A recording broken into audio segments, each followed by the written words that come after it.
Avant que de procéder à une étude du village au XVIIe siècle à partir d'un document exceptionnel, un cadastre vieux de 400 ans, il convient de présenter ce type de sources historiennes. Compois en Languedoc, cadastre en Provence et en Comtat venaissin, ce document volumineux propose la liste des contribuables et leurs propriétés foncières, tant bien bâties que rurales, maisons, étables, terres, vignes, olivettes, etc., etc., etc. À l'origine, ces documents apparaissent au XIIIe siècle dans les villes où il s'agit, pour les administrateurs des cités, de faire équitablement contribuer les habitants aux charges que nous qualifierons aujourd'hui de municipales.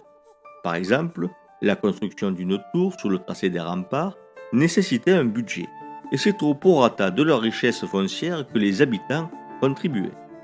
Dans les villages, il semblerait que ce soit à la fin du XIVe siècle que les premiers compois ou cadastres aient été dressés.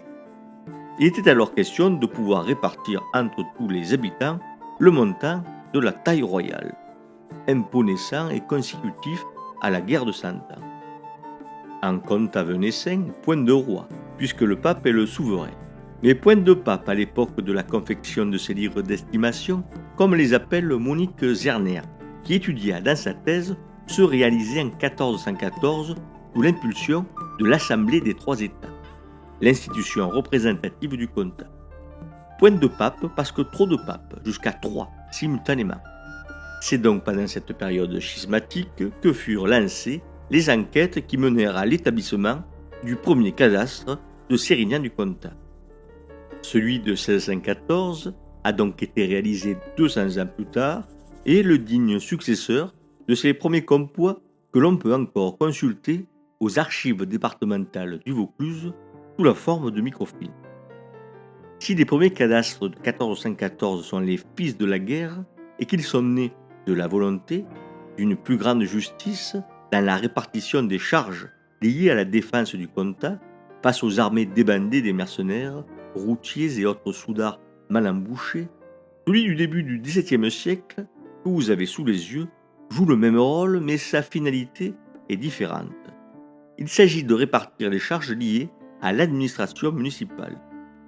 C'est un document qui parle de l'autonomie de ces villages méridionaux, fiers de leur particularisme, de leur liberté. En 1414 déjà, à Sérignan, on avait fixé entre soi la péréquation fiscale. Elle n'avait pas été imposée de l'extérieur. Bref, ici, on ne laissait pas les étrangers décider pour soi.